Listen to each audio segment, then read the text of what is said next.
Assalamualaikum warahmatullahi wabarakatuh. Innal hamdalillah nahmaduhu wa nasta'inuhu wa nastaghfiruh wa na'udzu billahi min shururi anfusina wa min sayyiati a'malina. May yahdihillahu fala mudhillalah wa may yudlilhu fala hadiyalah. Asyhadu an la ilaha illallah wa asyhadu anna Muhammadan 'abduhu wa rasuluh, amma ba'd. Alhamdulillah, kita dapat bertemu pada pertemuan kali ini yang mana kita akan membahaskan kitab kita iaitu Arba'un fil Ahkam, 40 hadis berkaitan hukum hakam yang disusun oleh Al-Imam Al-Munziri. Pada pertemuan yang lalu kita telah membahaskan hadis yang pertama, iaitu beberapa permasalahan kita telah selesaikan. Jadi pada pertemuan kali ini kita akan bahaskan beberapa perkara iaitu melibatkan hukum hakam tertentu. Antara perkara kita akan bahaskan pada pertemuan kali ini adalah berkaitan apa hukum sekiranya ataupun bagaimana caranya kalau kita tengah solat kemudian kita rasa nak ludah kahak, kita nak ludah kat mana? Adakah kita boleh untuk ludah ke bawah ataupun boleh tak kalau kita ludah kat kapet ataupun sebaliknya? Kalau ludah kat kapet, marahlah rezeki masjid, bahkan benda tersebut diharamkan, tak boleh kalau kita ludah kat kapet masjid. Jadi macam mana? Nak ludah bagaimana kalau ada kahak kat mulut ni tengah solat? Itu kita akan bicarakan sebentar lagi. Seterusnya adalah perkara yang kita akan bahaskan juga pada pertemuan kali ini, bila mana Nabi SAW bangkit tidur, bangun tidur, apa yang baginda lakukan? Apa hukum sekiranya jika kita bangkit dari tidur, kita berus gigi ataupun kita bersiwak? Ada hukum tak? Apa hukum berkaitannya? Ia ada hukum hakam tertentu yang mana kita akan bicarakan pada sebentar lagi. Jadi kali ini kita akan baca hadis yang mana kita akan sambung, iaitu hadis yang mana yang kedua, iaitu Al-Hadisus Tsani an Abi Hurairah radhiyallahu anhu anna Nabiy sallallahu alaihi wasallam qala idza istayqaza ahadukum min naumihi fala yaqmis yadahu fil ina hatta yaghsilaha salasan fa innahu la yadri aina batat yaduhu, akhrajahu Muslim. Maksudnya adalah daripada Abu Hurairah, beliau menyebutkan bahawasanya Nabi sallallahu alaihi wasallam bersabda, apabila salah seorang daripada kamu bangkit dari tidur, fala yaqmis yadahu fil ina, jangan dia celupkan tangan dia itu ke dalam bekah, hatta yaghsilaha salasan, sampailah dia basuh dulu tangan dia tu 3 kali. Fa innahu la yadri aina batat yaduhu, sesungguhnya orang yang bangkit tidur tadi tu, iaitu kita semua, tak tahu kat mana tangan kita bermalam. Jadi ini hadis yang mana kita akan bicarakan pada pertemuan kali ini. Kemudian kita akan bicarakan hadis yang ketiga. Dalam hadis yang kita sebutkan tadi, iaitu berkaitan anjuran untuk kita membasuh tangan bila kita bangkit daripada tidur, sebelum kita nak celupkan tangan kita ke dalam ina, ke dalam bekah. Kita nak ambil wuduk ke apa ke, maka kita basuh dahulu tangan kita bila kita bangkit daripada tidur. Arahan dalam hadis ini menunjukkan apa? Ia menunjukkan wajib ataupun sunnah. Al-Imam Asy-Syafi'i lebih cenderung hadis ini menunjukkan istihbab, iaitu dianjurkan, anjuran, disunnahkan untuk kita bila mana kita bangkit dari tidur, basuh tangan dulu sebelum kita nak celup ke dalam bekah. Sebab apa? Kita tak tahu dekat mana tangan kita berada pada waktu malam tersebut. Al-Imam An-Nawawi juga ada menukilkan, iaitu hadis ini Al-Imam Asy-Syafi'i dan sebahagiannya berpandangan ia disebutkan dalam konteks penduduk Hijaz. Iaitu penduduk Hijaz pada zaman dahulu, mereka dikatakan beristinja. Istinja itu adalah dalam keadaan membasuh ataupun menyucikan diri daripada lepas qada hajat, lepas buang air besar ke apa ke, istinja ataupun buang air kecil. Maka penduduk Hijaz, mereka istinja menggunakan hajar, menggunakan batu. Maka bila mereka istinja guna batu, kita ketahui istinja guna batu dan air dia beza. Contoh, kalau kita guna air lebih selesa, dia lebih bersih berbanding guna batu. Tetapi kalau guna batu, kita istinja guna batu ataupun tisu, kita istinja guna batu atau tisu, lepas tu kita solat kita tersebut sah, tak ada masalah. Penduduk Hijaz, mereka istinja guna batu. Kita ketahui bila istinja guna batu, dia tak sama sifat macam air. Maksudnya kalau guna batu tu adalah kita katakan beberapa persen yang sedikit, yang kecil, masih adalah sisa-sisa tu kalau berpeluh, kita katakan itu kalau istinja guna batu. Jadi bila mana dalam keadaan penduduk Hijaz, ada yang mana mereka istinja menggunakan batu, bila dalam keadaan panas yang berpeluh, lepas tu tidur pula, bila tangan pegang pada tempat-tempat tersebut, kemungkinan akan kena benda-benda yang mana kita katakan tempat-tempat kemaluan tersebut. Tempat yang mana istinja guna batu tadi, guna batu, tak guna air, kemudian berpeluh pula, dia akan ada kesan-kesan yang sedikit itu. Jadi kalau kesan tu kena kat tangan, maka dia akan ada bau yang tertentu yang tidak elok. Jadi sebab itulah hadis ini, kata Imam Syafi'i, ia diturunkan ataupun diucapkan dalam konteks Hijaz. Penduduk yang mana mereka beristinja menggunakan batu. Jadi zaman kita ini, contohnya, istinja ni, bab istinja mungkin kita dah belajar lama dah. Cuba bayangkan, kita dalam keadaan tempat yang tak ada air. Contohnya kalau kita tengok ada kadang-kadang pergi travel kat mana-mana negara, kan ada toilet kadang-kadang mereka tidak guna air toilet. Sebab ada setengah tempat mereka nak toilet tersebut kering, tak guna air. Jadi guna tisu. Kalau kita istinja guna tisu, maksudnya tisu kita dalam zaman dulu batu, zamanlah tisu, boleh guna tisu tak ada masalah. Guna batu tak ada masalah, guna tisu pun tak ada masalah. Bila guna tisu istinja, kita pun gunalah berapa tisu, 3 ke 5 ke tak ada masalah pun. Kemudian kita pergi mendirikan solat. Solat kita tersebut sah. Solat kita tersebut sah. Tetapi yang terbaiknya adalah menggabungkan antara istijmar, menggunakan batu atau tisu, lepas tu barulah basuh guna air. Itu yang terbaik. Antara batu dengan air, kalau kita nak guna satu saja, yang terbaiknya air. Tetapi dalam keadaan ada dua-dua tersebut, yang lebih baiknya, lebih afdal guna dua-dua. Iaitu guna batu terlebih dahulu ataupun tisu, kemudian barulah menggunakan air. Sebab apa? Bila kita basuh guna tisu dulu ataupun batu, maksudnya tangan kita tak bersentuhan terus dengan najis. Maksudnya kita hilangkan dulu najis menggunakan batu ataupun tisu, lepas tu barulah guna air. Maksudnya kita tak bersentuhan terus dengan najis tersebut. Jadi sebab itulah yang paling afdalnya menggabungkan antara menggunakan batu istijmar ataupun tisu, lepas tu barulah menggunakan air. Salah satulah batu atau tisu campur dengan air. Itu yang paling afdal. Tetapi dalam keadaan nak guna satu je, antara air atau batu, mana afdal lagi? Air kalau ada dua je, contohnya kita nak guna satu je, dia ada antara air dan batu, maka air yang lebih afdal dalam keadaan tersebut. Jadi sebab itulah kita katakan dalam keadaan ini, bab berkaitan istinja mungkin kita dah belajar dari sekolah kecil-kecil dulu, tapi kita dalam keadaan di Malaysia ni kita guna air lah. Sebab tu kita kena fikirkan macam mana. Contoh kalau suatu hari nanti travel mana-mana negara, yang negara tersebut toilet dia tak guna air, jadi kita faham dah lah bagaimana kita nak berinteraksi dengan benda tersebut. Jadi kita katakan hadis yang kita sebutkan pada pertemuan kali ini, Imam Nawawi menukilkan pandangan Imam Syafi'i, konteksnya di Hijaz dalam keadaan panah. Okey, persoalannya kita di Malaysia ini yang dalam keadaan hujan dan tak ada masalah, kita pun istinja guna air, kita nak kena basuh juga ke tangan kita. Kita katakan kalau kita bangkit dan tidur, kita nak masukkan tangan kita ke dalam bekas, maka kita juga disunnahkan tetap untuk membasuh tangan tersebut, tetap disunnahkan. Hukum dia tetap ada, kesunahan itu tetap ada dalam keadaan itu. Persoalan yang seterusnya dibahaskan dalam hadis kita sebutkan tadi. Tidur yang macam mana? Tidur yang macam mana bila kita bangkit dan tidur tersebut disunnahkan untuk basuh tangan? Jawapannya tidur yang mana jika tidur tersebut yang membatalkan wuduk. Dia ada beza antara an-naum dengan an-nu'as. An-naum tidur. An-nu'as, nu'as ni macam mana? Nu'as ni kita katakan permulaan tidur tapi tak nyenyak. Contoh bagi senang faham. Kalau kita nu'as ni, nu'as dalam keadaan kita mungkin dalam keadaan dah tak berapa ni, kita dah mata dah pejam dah. Tapi kalau kawan sembang kat sebelah, kita mesti dengar suara dia tapi kita tak faham dah. Itu nu'as. Nu'as saya ulang lagi sekali. Contohnya, mata kita mungkin dah pejam dah, tapi bila orang sebelah sembang, kita masih dengar suara dia tapi kita tak faham pun dia cakap apa. Contohnya dalam keadaan dalam dengar khutbah Jumaat, ada mungkinlah yang mana dia tersengguk-sengguk sikit ataupun mata dia pejam, tapi dia masih dengar suara khatib sedang berkhutbah. Dia dengar lagi, cuma dia tak faham apa dah khatib tu kata apa. Itu nu'as. Kita katakan yang disunnahkan untuk kita basuh tangan bila bangun dan tidur adalah an-naum, tidur, bukan nu'as. Kalau nu'as itu kita katakan baru permulaan tidur, maksudnya dia masih sedar lagi dia buat apa, dia masih sedar lagi tangan dia kat mana. Tetapi bila an-naum, tidur, kita tak sedar kat mana tangan kita berada, kita dah masuk kat mana-mana ke, pegang kemaluan. Jadi sebab tu kita kena bezakan an-naum dengan nu'as. Nu'as kita katakan permulaan tidur, kita masih dengar lagi seorang sebelah, cuma kita tak faham dah. Tuan-tuan pun faham lah macam mana keadaan nu'as tu.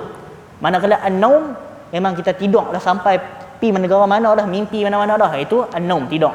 Jadi ada bezalah antara kedua-dua tersebut. Dua itu benda yang berbeza. Yang seterusnya juga berkaitan hadis yang kita sebutkan tadi. Hadis yang kita sebutkan tadi itu tidur waktu siang ke malam. Itu ada perbahasan pula. Tidur waktu siang ataupun tidur waktu malam. Di sini ada perbahasan dalam kalangan ulama. Salah satu pandangan yang disandarkan pada Imam Ahmad. Imam Ahmad pun ada banyak pandangan. Imam Ahmad, salah satu pandangan yang diriwayatkan daripada dia, hadis ini terpakai untuk malam. Hadis ini terpakai untuk malam. Sebab apa? Kerana hadis tersebut, riwayat itu menyebutkan fa innahu la yadri aina batat yaduhu. Sesungguhnya orang yang bangkit tidur tu, dia tak tahu kat mana tangan dia bermalam tadi malam itu. Maksudnya hadis tu Nabi menyebutkan orang yang bangkit tidur tu dia tak tahu kat mana tangan dia bermalam waktu dia lena, waktu dia tidur. Jadi ada isyarat seolah-olah menunjukkan waktu malam. Jadi Imam Ahmad cenderung mengatakan hadis berkaitan anjuran ini terpakai waktu malam. Tetapi Ishaq bin Rahawayh ataupun Ishaq bin Rahuyah, guru pada Imam Bukhari, beliau cenderung mengatakan hadis ini terpakai untuk siang dan malam. Asalkan tidur tak kisahlah. Dia tidur, bila dia bangkit, sebelum dia celup tangan ke dalam air, basuh dahulu. Itu pandangan Ishaq bin Rahawayh, guru pada Imam Bukhari. Jadi kesimpulannya, berkaitan hadis ini, salah satu pandangan yang disandarkan pada Imam Ahmad, hadis ini hanya terpakai waktu malam, tidur waktu malam. Tetapi guru Imam Bukhari, Ishaq bin Rahawayh, mengatakan ia terpakai untuk siang dan malam, kedua-duanya. Jadi hakikatnya kalau kita lena, kita sebelum nak celupkan tangan kita, nak ambil uduk apa, kita basuhlah tangan kita terlebih dahulu. Sebab kita tak tahu dekat mana tangan kita ini berada. Sebelum itu, pertemuan kita ni macam biasa, saya akan buka sesi soal jawab lah sekejap lagi. Kalau tuan-tuan dan perempuan ada soalan nak ajukan, nak tanya, tak ada masalah sekejap lagi. Sekejap lagi boleh fikir dah lah, siap soalan berkaitan apa perbahasan yang mana kita sebutkan. Jika ada kemusykilan, boleh terus tanya sekejap lagi. Lepas mana waktu isyak, lepas azan isyak, saya buka sesi soal jawab. Seterusnya berkaitan hadis yang kita sebutkan ini. Bila mana kita katakan berkaitan Nabi kata fa innahu la yadri aina batat yaduhu. Nabi kata orang yang bangkit tidur dia tak tahu kat mana tangan dia bermalam. Di dalam kitab Bustanul Arifin, iaitu salah satu kitab yang mana disusun oleh Imam An-Nawawi. Imam Nawawi ada meletakkan satu kisah di dalam kitab Bustanul Arifin. Kisah yang mana bila ada orang yang dengar hadis tadi, yang mana Nabi kata fa innahu la yadri aina batat yaduhu. Orang yang bangkit tidur ni, dia tak tahu waktu dia tidur tangan duduk mana. Orang ni dia kata, dikisahkan ada seorang ni bila dia dengar hadis ni dia kata ana a'lamu, aku tahu kat mana tangan aku berada waktu tidur. Dia macam seolah-olah macam nak meremehkan hadis ni. Kemudian waktu nak tidur dia buat apa? Dia ikat tangan dia fi sarir, pada katil dia. Dia ikat tangan dia siap-siap ikat katil. Setelah itu sebab apa? Dia nak membuktikan bahawasanya dia tahu kat mana tangan dia berada waktu tidur. Nabi kata kita tak tahu tangan kita ada kat mana. Tapi dia nak membuktikan bahawasanya dia tahu kat mana tangan dia berada waktu dia tidur. Dia pergi ikat dekat katil dia. Kemudian takdir Allah Subhanahu Wa Taala, keesokan harinya dikatakan tangan dia itu berada pada kemaluan dia. Tangan dia itu berada pada kemaluan dia. Sebab itu kita katakan bahawasanya dengan hadis Nabi kita tak boleh nak bermain. Dengan hadis Nabi SAW kita tidak boleh untuk kita buat main ataupun kita mencabar benda tersebut. Contoh lain pada berkaitan bab makan dengan tangan kanan. Kita tahu ada hadis Nabi menyebutkan kul bi yaminik. Nabi kata kat seorang sahabat, makan dengan tangan kanan. Kemudian dia kata la astati', aku tak mampu. Aku tak mampu nak makan dengan tangan kanan. Kemudian Nabi SAW mendoakan kat dia supaya memang betul dia tak boleh makan. Sebab apa Nabi doa macam tu? Kerana Nabi tahu dia mampu, tapi sebab dia kibir, dia sombong. Bukan dia tak mampu, lainlah kalau tak mampu makan tangan kanan. Tapi Nabi tahu dia ni bukan tak mampu makan tangan kanan. Dia buat macam tu, dia tak mau makan tangan kanan sebab kesombongan. Kesombongan dan jiwa dia. Sampailah sekali dia lumpuh. Hadisnya diriwayatkan oleh Imam Muslim.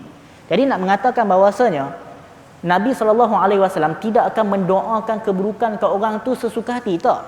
Kalau kita faham hadis ni, kalau kita salah faham, kita tengok literal, mungkin kita akan tengok awak Rasulullah doakan keburukan kat dia. Tak, Rasulullah tahu dia ini tak mau makan tangan kanan bukan sebab tak mampu. Walaupun kat mulut dia kata la astati', aku tak mampu makan tangan kanan. Tapi Rasulullah tahu bahawasanya disebabkan kibir, disebabkan dia tak makan dengan tangan kanan tu disebabkan kesombongan yang ada pada jiwa dia, yang ada pada diri dia. Sebab itulah Nabi SAW doakan supaya memang dia tak boleh makan tangan kanan. Akhirnya dia lumpuh. Disebutkan dia lumpuh sampai ke kawasan mulut dia. Jadi sebab itu dengan hadis Nabi SAW, kita tidak boleh untuk mempersendakan ataupun kita nak main-main dengan hadis baginda. Kerana kita tak tahu apa yang mana akan terjadi setelah itu. Yang seterusnya, berkaitan hadis yang mana kita bahaskan pada pertemuan kali ini juga, kita dapat lihat agama mengajar supaya kita menjaga tangan, kebersihan tangan kita. Iaitu agama mengajar tentang kebersihan tangan. Sebab penyakit-penyakit, kalau kita tengok pada zaman sekarang pun, masyarakat ataupun penyakit ni bermacam-macam penyakit timbul disebabkan tangan. Iaitu maksudnya disebabkan tidak menjaga kebersihan tangan. Jadi agama kita mengajar bangkit tidur, kita basuh tangan dulu sebelum kita nak celup kat dalam air. Dalam riwayat Ibnu Majah, dalam satu hadis lagi yang diriwayatkan oleh Imam Ibnu Majah, tetapi hadis ini sanadnya dhaif, iaitu dikatakan bahwasanya man ahabba ayyuksirallah khaira baitihi, iaitu siapa yang mana dia suka jika Allah Subhanahu wa taala memberikan kebaikan pada rumahnya.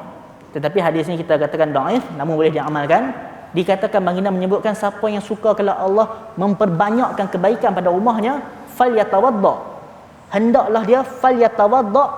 Apa maksud falyatawadda? Saya akan syarahkan sekali, sebab falyatawadda ada dua maksud. Hendaklah dia basuh dahulu tangan dia bila mana iza hadara ghadauhu, bila mana makanan sampai. Maksudnya sebelum makan. Dalam riwayat ni Nabi kata, dikatakan Rasulullah menyebutkan basuh tangan dulu bila makanan sampai. Maksudnya sebelum makan basuh tangan dahulu, dan bila habis makan pun basuh tangan. Hadis ini diriwayatkan oleh Ibnu Majah tetapi dengan sanad yang dhaif. Maksud hadis ni falyatawadda. Falyatawadda dapat faham sebagai dua. Kalau kita faham dari sudut syarak, maksudnya wudu. Tapi kalau kita faham dari segi lughawi, lurah, maksudnya basuh. Sebab tu hadis kita kadang-kadang ada faham dari sudut syarak, kadang-kadang faham dari sudut lurah. Lurah tu bahasa. Contoh wudu. Dalam hadis ni kalau kita faham falyatawadda hadis ni dari sudut syarak, maksudnya berwuduk dulu. Adakah itu pemahaman yang betul? Tak. Sebab apa? Sebab kita nak makan, adakah kita ambil wuduk dulu sebelum makan? Tak. Kita basuh tangan. Jadi maksud hadis ni falyatawadda adalah basuh tangan. Jadi sebab itulah kalau kita dengar Al-Quran dan hadis, kadang-kadang kita faham ambil maksud syarak, kadang-kadang kita ambil maksud lughawi, maksud lurah bahasa. Contoh hadis tadi kita baca tadi, Nabi kata falyatawadda, hendaklah kamu wuduk ke basuh? Basuh dulu. Basuh tangan dulu. Tapi hadis ni dhaif, boleh diamalkanlah, tidak ada masalah. Sama juga macam dalam Al-Quran tentang bayar zakat. Allah sebut wasalli alaihim, iaitu hendaklah bila mana orang yang bayar zakat, kita akan dengar amin dia buat apa? Dia doa ke dia solat 2 rakaat? Dia doa. Perkataan solat dia ada dua maksud juga. Kalau dari sudut syarak, solat itu, solat kita faham lah. Solat yang kita buat solat maghrib tadi, itu solat kalau dari sudut syarak. Tetapi solat kalau dari sudut bahasa maksudnya doa. Jadi berkaitan bab zakat tadi, wasalli alaihim, iaitu amil yang mana menerima zakat tersebut, dia mendoakan orang yang bayar zakat.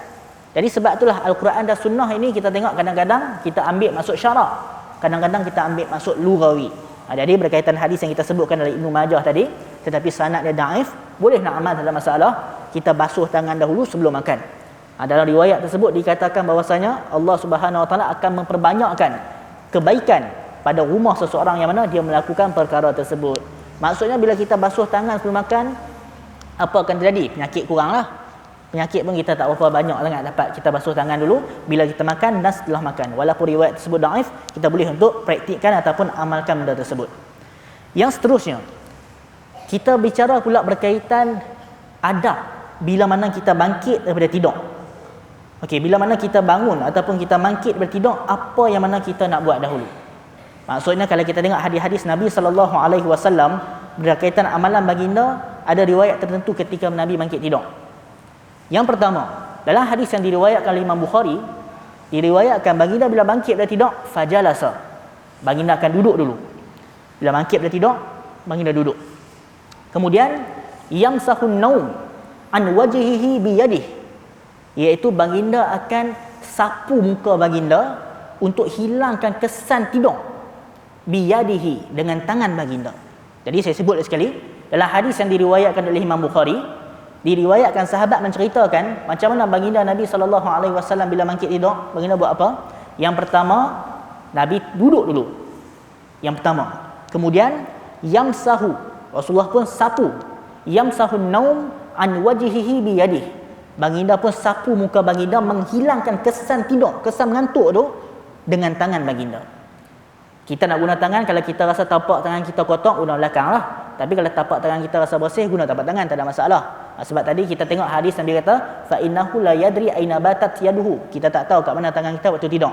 Tapi baginda Nabi SAW dalam riwayat Bukhari, bila bangkit tidur, baginda fajalasa, duduk dulu. Kemudian yamsahun naum an wajhihi bi yadihi.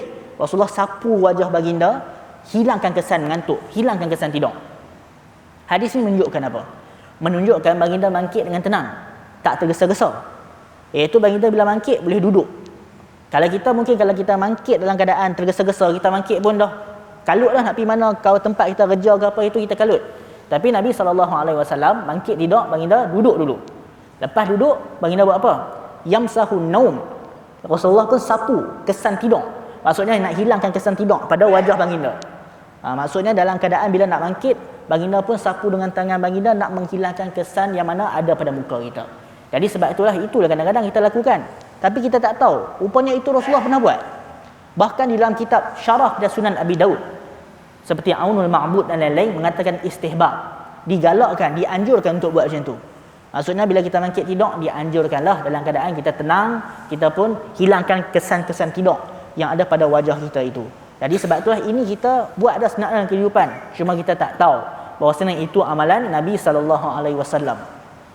Sama lah juga macam kita pakai slipper pun, kita memang duk pakai slipper mula kaki kanan, tapi mungkin kita tak tahu bahawasanya ada riwayat Rasulullah, memang ada riwayat berkaitan kena buat macam itu. Ada perintah ataupun perbuatan Nabi SAW, riwayat menunjukkan baginda melakukan benda tersebut. Jadi sebab itulah kita praktikkan benda itu. Okey. Jadi bila kita bangkit dari tidur, duduk, sapu muka. Kemudian Nabi SAW juga dalam riwayat Bukhari membaca doa. Kita tahu doa bila mana kita bangun daripada tidur. Seterusnya, antara bila mana kita bangkit dari tidur juga, kita sebelum mana kita nak celup tangan dalam bekas macam kita sebutkan tadi, basuh tangan terlebih dahulu sebelum nak basuhkan tangan kita ke dalam bekas. Tidur ni kita kena ketahui, dia disebut sebagai an-naumu akhul maut. Tidur adalah saudara kepada kematian. Tidur adalah satu saudara, dia merupakan saudara kepada kematian. Jadi sebab itulah dalam keadaan bila kita tidur ni, kita tak berapa sedar kita buat apa, kita tak sedar kita dalam keadaan apa. Sebab tu beza antara penduduk bumi dan mana ahli syurga. Penduduk bumi di dunia, kita lena, kita tidur. Manusia tidur disebabkan apa? Sakit, penat, nak berehat. Tetapi di syurga, manusia yang masuk syurga tidak akan lena, tidak akan tidur. Para mufassir menyebutkan kenapa manusia bila dalam syurga tak tidur. Sebab mereka dalam keadaan bersenang-senang dengan nikmat. Manusia tidur sebab apa kalau di dunia? Kita tidur sebab mengantuk. Ngantuk sebab apa? Sebab buat kerja banyak. Ataupun ngantuk sebab penat. Ngantuk sebab boring. Ataupun kita lena sebab kita sakit. Itu di dunia.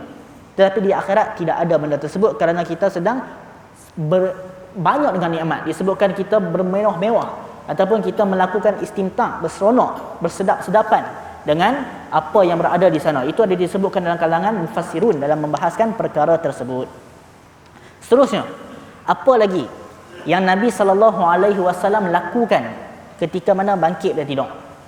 Dalam riwayat menunjukkan kerana Nabi SAW, iaitu Nabi SAW iza qama minal lail, bila mana baginda bangkit dari tidur pada waktu malam, Rasulullah melakukan yashu sufahu bisiwak. Baginda akan bersihkan mulut baginda dengan bersiwak. Maksudnya memberus gigi lah, kita berus gigi lah, baginda siwak. Yang terbaiknya kita pun ada kayu sugi tapi kita siwak. Maksudnya adalah kita bangkit dari tidur, kita membersihkan mulut. Dan itu yang kita membuat. Kita bangkit tidur, selalunya kita akan berus gigi ataupun bersiwak. Dalam hadis yang diriwayatkan oleh Imam Bukhari, bahwasanya amalan Nabi SAW bila mana iza qama minal lail, bila baginda bangkit bangun dari tidur, baginda buat apa? Baginda akan bersiwak, akan membersihkan mulut baginda. Jadi sebab itulah banyak dah amalan-amalan yang mana amalan seharian kita sebenarnya, iaitu bersiwak, iaitu kita bangkit tidur, kita hilangkan kesan pada wajah kita, kesan mengantuk, kesan lena. Kemudian kita basuh tangan dulu sebelum celup dalam bekas. Ini semua kita katakan perbuatan-perbuatan yang ada dalam hadis yang dilakukan oleh Nabi SAW. Bila kita sebut siwak tadi, ataupun kita membersihkan mulut, ada beberapa tempat yang mana dianjurkan untuk kita bersiwak ini, iaitu di dalam kitab Matan Abi Suja' yang dikarang oleh ulama mazhab Syafi'i.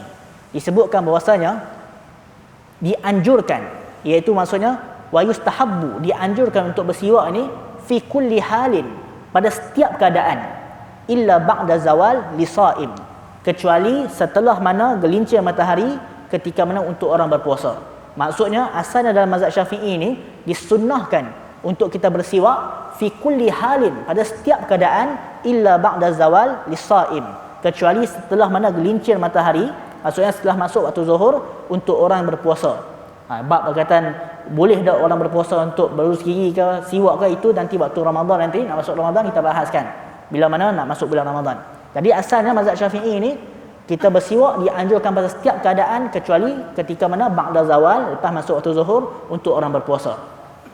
Tetapi ada 3 keadaan yang mana asyaddu, yang mana dianjurkan untuk kita bersiwak.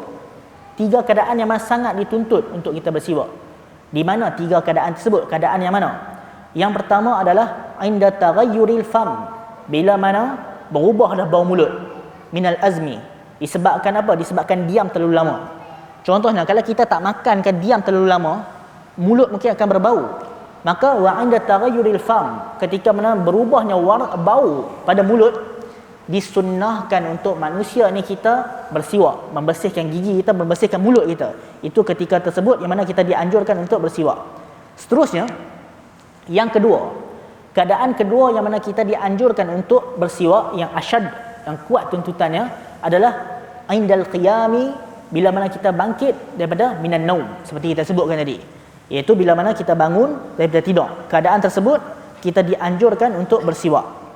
Yang seterusnya, keadaan yang ketiga. Keadaan ketiga adalah ketika mana kita bangun untuk mendirikan solat. Disebutkan wa indal qiyami ila solah, ketika kita bangun berdiri untuk mendirikan solat.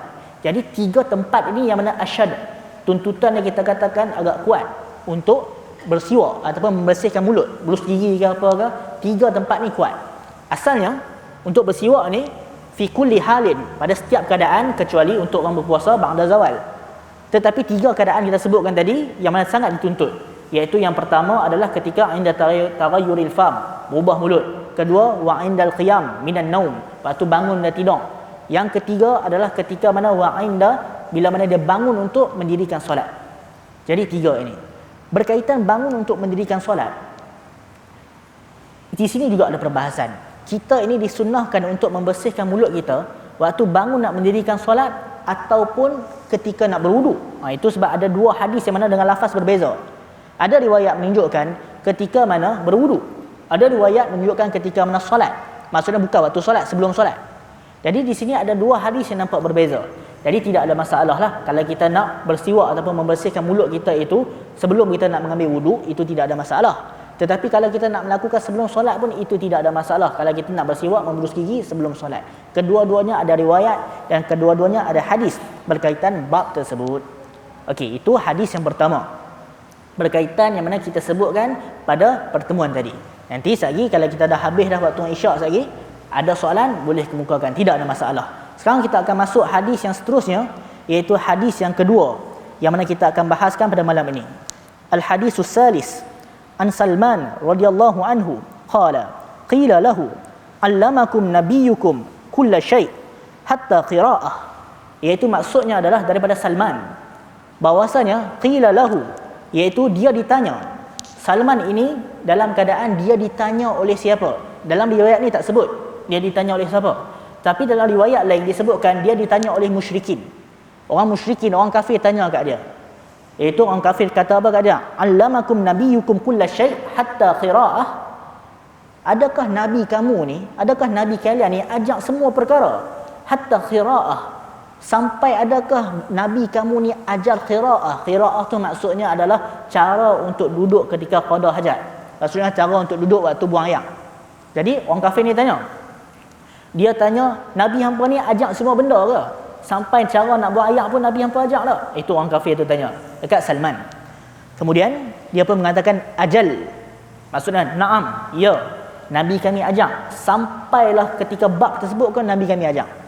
Kemudian beliau menyebutkan laqad nahana an nastaqbilal qiblata bi ghaitin aw bi baulin, iaitu sesungguhnya kami telah dilarang daripada an nastaqbilal qiblah, untuk menghadap kepada kiblat ketika nak buang ayat besar dan ayat kecil ataupun membelakangi kiblat. Jadi Nabi SAW melarang kita dalam keadaan tersebut. Dalam riwayat ini menyebutkan bahwasanya melarang untuk menghadap kiblat. Tapi riwayat lain baru ada sebut tentang membelakangi. Ada riwayat lain juga kita akan tengok Nabi SAW melarang untuk membelakangi kiblat. Tapi hadis ini menyebutkan Nabi melarang kita daripada an-nastaqbilal qiblata, daripada kita menghadap kiblat ketika mana buang air besar atau buang air kecil. Hadis lain baru ada sebut berkaitan larangan membelakangi. Apa maksud dia? Contoh, ini kiblat, arah ni. Kita dilarang untuk an-nastaqbilal qiblah, untuk menghadap kiblat ketika mana buang air besar ataupun air kecil dalam keadaan tidak ada binaan apa-apa. Maksudnya dalam keadaan kita katakan ini kiblat, kita buang air besar menghadap ke arah kiblat. Dalam keadaan tidak ada binaan apa-apa, bukan kat toilet, tak, kat tanah lapang. Contoh, mungkin dalam keadaan jam, jalan raya jam, kemudian dia pun turunlah pergi tepi jalan, dia buang air. Dia buang air tepi jalan semua, apa, tak ada masalah lah dalam ketahanan sebut. Tapi jangan dia menghadap ke arah kiblat. Kalau kat tempat lapang ke apa ke. Jadi kita katakan nak buang air boleh, tapi elakkan menghadap ke arah kiblat dalam keadaan tersebut. Sekarang kita akan bincangkan hukum hakam berkaitan apa? Hukum hakam berkaitan membuang air ini dalam keadaan menghadap kiblat. Apa hukum berkaitannya? Sebab ada perselisihan, ada khilaf dalam kalangan ulama berkaitan buang air dalam keadaan menghadap an-nastaqbilal qiblah. Dalam menghadap kiblat ni berlaku ikhtilaf, perselisihan dalam kalangan fuqaha. Bahkan khilaf ni bukan berlaku baru. Berlaku sejak zaman salafus soleh. Berlaku sejak zaman sahabat lagi, mereka telah berbeza tentang hukum buang air dalam keadaan menghadap kepada kiblat. Kita tengok dalam bab ni, kita tak boleh tengok hadis yang ada dalam kitab kita ini saja. Kita kena tengok hadis-hadis yang lain. Sebab hadis yang menceritakan tentang bab ini nampak secara zahirnya seolah-olah kontradik, seolah-olah berbeza. Itu kalau kita tengok seolah-olah ta'arud, tetapi tidak. Kita dapat selesaikan dengan cara-cara tertentu. Yang pertama, hadis kita baca tadi menunjukkan Rasulullah larang daripada menghadap kepada kiblat. Jadi berkaitan hal ini muncul beberapa pendapat. Saya ringkaskan kepada 3. Walaupun kalau kita tengok kitab-kitab hadis yang mensyarahkan hadis ada sampai 5-6 pandangan. Tapi saya ringkaskan kepada 3. Pandangan yang pertama menyebutkan bahawasanya annahu la yajuzu zalika la fi sahra wala fi bunyan. Ini disebutkan dalam kitab Tuhfatul Ahwazi, syarah kepada Jami' Tirmizi, iaitu disebutkan pandangan pertama annahu la yajuzu zalika, iaitu tidak boleh untuk membuang air menghadap kepada kiblat dalam keadaan fi sahra, dalam keadaan lapang. Maksud lapang tu kita katakan tak ada bangunan apa. Dan juga wala fi bunyan, tak boleh juga walaupun dalam keadaan duduk dalam binaan tertentu. Ini pandangan pertama. Jadi pandangan pertama yang mana agak tegas sikit pandangan ini mengatakan buang air menghadap kepada kiblat, mengatakan tidak boleh dalam keadaan fi sahra, dalam keadaan tanah lapang. Tanah lapang tak boleh, wala fi bunyan, dekat dalam bangunan pun tak boleh. Ini pandangan yang pertama. Lagi saya akan sebut pandangan lain. Ini pandangan siapa? Kalau kita tengok di sini disebutkan ini pandangan Abu Ayyub Al-Ansari, iaitu pandangan Abu Ayyub Al-Ansari merupakan sahabat Nabi SAW. Dalam kalangan ulama salaf, ini juga pandangan Mujahid. Mujahid ni kalau kita belajar tafsir, kita akan selalu dengarlah nama Mujahid. Mujahid juga antara berpandangan sedemikian rupa, iaitu tidak boleh dalam keadaan menghadap kiblat dalam binaan ataupun di luar. Dua-dua sama tak boleh. Ini juga pandangan kita katakan pandangan Sufyan As-Sauri. Pandangan Sufyan As-Sauri juga mengatakan tidak boleh. Maksudnya pandangan pertama ni jago-jago besar jugalah yang mengatakan tidak boleh untuk menghadap kiblat dalam keadaan sahra, di tanah lapang, juga dalam keadaan di bangunan. Pandangan pertama. Ini juga pandangan yang selainnya adalah pandangan Ibrahim An-Nakhai dan juga pandangan Abu Sawr. Maksudnya ini fuqaha yang mana kita katakan yang berpandangan tidak boleh. Mereka agak tegas dalam masalah ini. Pandangan yang kedua. Pandangan yang kedua agak ringan. Tadi pandangan pertama kita katakan agak straight sikit, tegas sikit, semua tak boleh. Dalam bangunan tak boleh, luar bangunan pun tak boleh buang air dalam keadaan menghadap kiblat. Pandangan yang kedua pula dia agak ringan dalam keadaan ini, iaitu disebutkan bahawasanya wa minhum man ajazahu mutlaqan. Ada pula sekelompok ulama yang mana ajazahu mutlaqan, membenarkan secara mutlak pula. Tadi yang pertama tadi dua-dua tak boleh, dalam tak boleh, luar tak boleh. Tapi pandangan kedua ni yang mana ajazahu mutlaqan, dia membenarkan secara mutlak pula. Maksudnya kat dalam tak haram, kat luar tak haram. Ini pandangan kedua pula. Ini pandangan siapa? Jika kita tengok pandangan yang kedua ini adalah pandangan yang mana disebutkan daripada Urwah bin Zubair dan juga pandangan Rabi'ah. iaitu ulama salaf, iaitu Urwah dan juga Rabi'ah, antara yang membenarkan ajazahu mutlaqan, membenarkan secara mutlak dalam dan luar. Kita sebut dulu pandangan mereka, sekali baru saya akan sebut dalil-dalil apa yang mereka gunakan.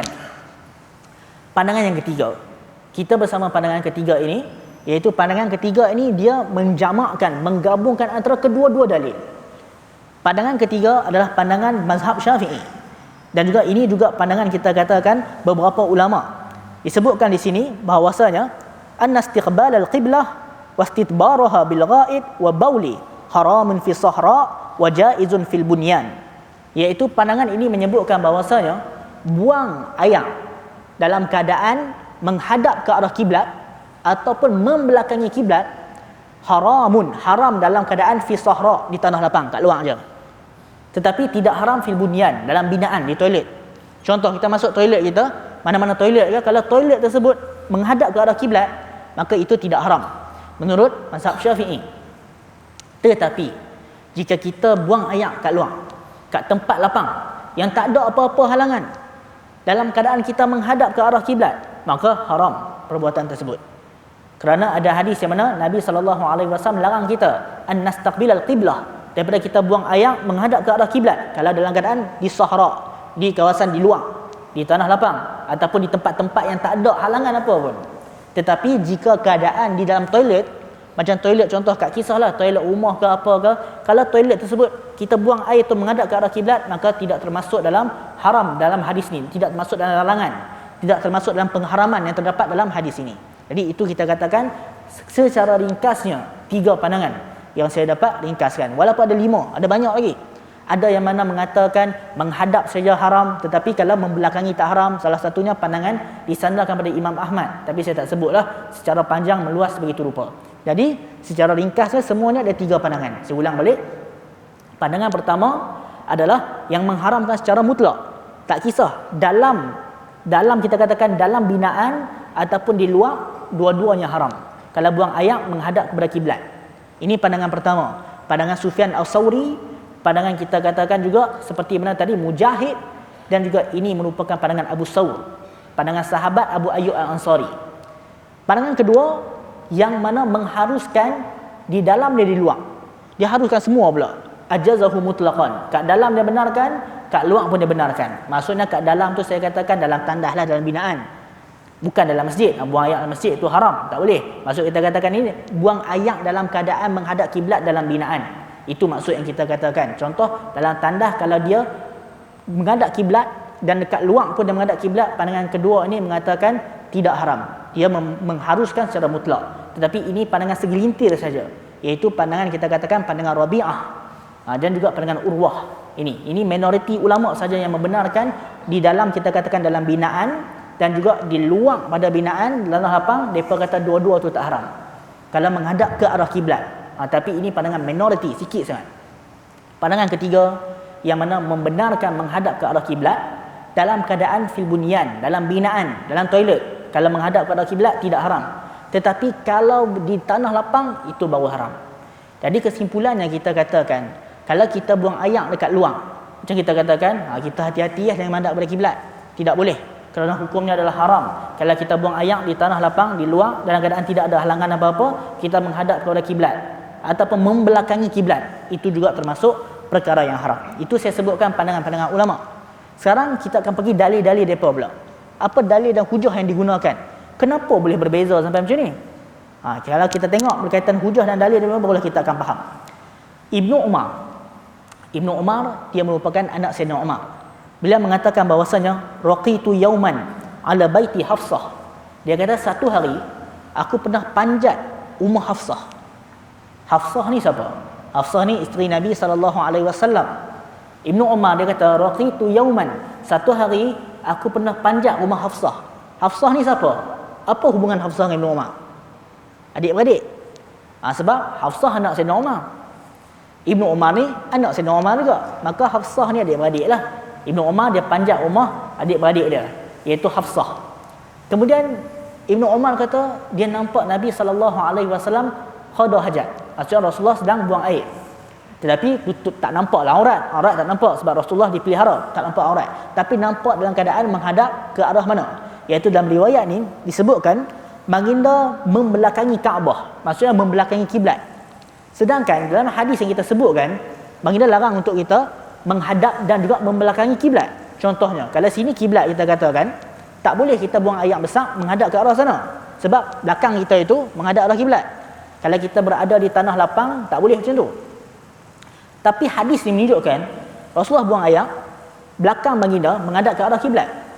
Jadi sebab berdasarkan hadis inilah para ulama mengatakan, seperti mana kita sebutkan mazhab Syafi'i mengatakan kalau di dalam tempat yang tertutup, maka ia tidak menjadi haram kalau menghadap ataupun membelakangi kiblat.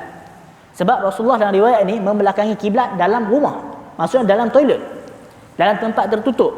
Jadi dalil ini yang digunakan oleh para fuqaha untuk mengatakan bahawasanya boleh untuk menghadap, maksudnya tidak haram lah. Boleh ni bukan dianjurkan, tak.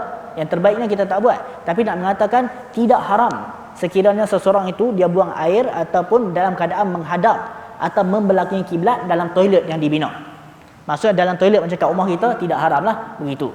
Tapi yang terbaiknya kalau toilet tersebut dapat dibina, kontraktor bina tak menghadap ataupun membelakangi kiblat, itu lebih baik. Tapi kalau dia memang rumah tu beli macam tu lah, maka tidak haram dalam keadaan membelakangi ataupun menghadap ke arah kiblat ketika buang air. Apa dalilnya? Dalilnya berdasarkan perbuatan yang kita katakan, Ibnu Umar melihat apa yang Rasulullah ketika qada hajat membelakangi kiblat. Jadi sebab itulah berdasarkan riwayat ini tidak haram dalam tempat yang mana tertutup macam toilet. Itu tak apa, tidak haram. Seterusnya dalam hadis ataupun dalam riwayat asar yang diriwayatkan oleh Imam Abu Daud, iaitu Ibnu Umar mengatakan bahawasanya fa iza kana bainaka wa baina qiblati syai'un yasturuka fala ba'sa.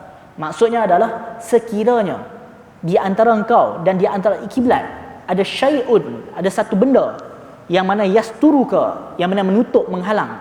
Contohnya kat tanah lapang ni. Ini bukan kat dalam toilet, kat tanah lapang. Kat tanah lapang kita nak buang air, tapi hanya arah kiblat saja. Tempat lain mungkin tak sesuai lah kita katakan. Buat kat sini segi orang nampak, buat kat situ orang nampak, tapi yang ada hanya arah kiblat aja. Maka kata Sayyidina Umar ataupun anak dia Ibnu Umar, jika ada syai'un, sesuatu benda, maksudnya benda yang duduk cover di depan tersebut, contohnya letaklah apa-apa, kereta ke apa ke yang tutup, maka itu fala ba'sa, maka tidak ada masalah, maksudnya tidak berdosa macam tu. Kalau kita tengok para fuqaha meletakkan syaratnya, hendaklah benda yang nak cover tu dia menutup bahagian bawah kita. Janganlah kita letak benda kecil saja, macam kita letak ni tak cukup lah kalau kita letak cawan ni kat bawah untuk jadikan menutup, tak jadi. Syarat dia kita katakan hendaklah menutup bahagian asfal, bahagian bawah kita, benda tersebut. Contohnya dalam riwayat ada menunjukkan bahawasanya Ibnu Umar dia letakkan kenderaan dia, iaitu unta ataupun kuda dia gunalah. Dia letakkan kenderaan dia, haiwan tunggangan dia dekat arah depan tersebut. Kemudian barulah Ibnu Umar buang air di situ, menghadap ke arah kiblat di tempat lapang, tapi ada penghalang.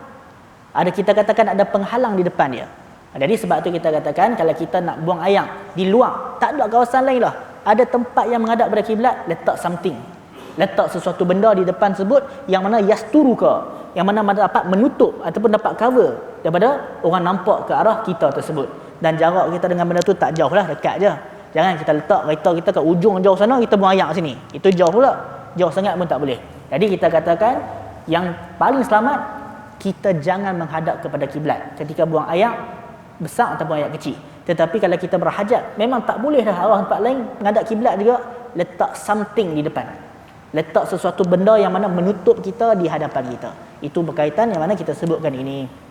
Yang seterusnya, apa pula dalil ulama yang mengatakan dekat dalam pun tak boleh, kat luar pun tak boleh, dua-dua tak boleh? Apa hujah mereka? Hujah mereka adalah berkaitan Abu Ayyub Al-Ansari, iaitu Abu Ayyub Al-Ansari beliau pernah pergi ke Syam. Iaitu ada riwayat menyebutkan faqadimna Syam, kami pernah pergi ke Syam. Bila kita tengok Syam dalam hadis, dia berbeza dengan Syam lah ni. Kalau kita sebut Syam lah ni, kita faham Syria lah kan. Tapi kalau dalam hadis ataupun kalau tengok zaman dulu, Syam ni merangkumi Jordan, Palestin dan juga Syria. Cuma penjajah yang memisahkan benda-benda ni. Jadi disebutkan dari riwayat ni, Abu Ayyub Al-Ansari dia pergi ke Syam. Lepas tu dia mendapati ada toilet ataupun tempat mandi ataupun toilet yang menghadap ke arah kiblat. Lepas tu dia kata apa? Dia kata kami pun berpaling daripada menghadap ke arah tersebut ketika buang air. Nastaghfirullah, dan kami pun beristighfar kepada Allah, memohon keampunan kepada Allah. Jadi berkaitan riwayat ini, ulama yang bersama pandangan pertama yang kata haram mutlak dalam ke luar dua-dua tak boleh menghadap ke arah Kaabah, mereka ambil riwayat ni untuk dijadikan dalil bahawasanya kat dalam ke luar ke dua-dua tak boleh. Tetapi ulama jawab balik, apa maksud nastaghfirullah yang disebut oleh dia ni? Kalau kita tengok dalam kitab Ihkamul Ahkam, syarah kepada Umdatul Ahkam, disebutkan ada beberapa pandangan kenapa dia sebut nastaghfirullah. Salah satunya, dia sebut nastaghfirullah itu untuk orang yang bina tempat tu. Untuk orang yang bina tandah menghadap kepada Kaabah tu, ke arah kiblat tu. Maksudnya dia beristighfar supaya Allah ampunkan siapa yang bina benda ni. Pandangan kedua, dia istighfar tersebut li nafsihi. Maksudnya untuk diri dia sendiri. Dia istighfar sebab apa? Sebab dia anggap itu satu kesalahan yang dia lakukan. Satu, kita katakan dia anggap benda dia menghadap pada kiblat itu satu dosa, maka dia istighfar. Pandangan ketiga, ada dibahaskan juga dalam kitab-kitab yang lain, dia istighfar tersebut tak ada kaitan dengan benda ni, tapi sebab sebagai manusia, kita memang al-khata' wa nisyan, sifatan lil insan, buat salah dan lupa ni sifat manusia. Dia istighfar sebab manusia selalu merasa berdosa. Jadi sebab apa dia istighfar? Ada tiga. Pertama, sebab dia istighfar untuk siapa yang bina tempat ni menghadap kiblat. Yang kedua, dia istighfar disebabkan apa? Disebabkan li nafsih, untuk diri dia. Dia anggap benda tu berdosa, menghadap ke arah kiblat buang air. Yang ketiga, tidak ada kaitan pun dengan perbuatan dia buang air ni. Semua sebagai seorang manusia selalu melakukan kesalahan dan dosa. Sebab tu dia beristighfar kepada Allah Subhanahu wa taala. Insya-Allah kita akan bertemu pada pertemuan akan datang. Saya buka sesi soal jawab lepas azan lagi. Ada soalan apa-apa yang nak tanya berkaitan kita bahas tadi, boleh kemukakan. Boleh fikir siap-siaplah soalan. InsyaAllah kita sambung selepas ini. Assalamualaikum warahmatullahi wabarakatuh.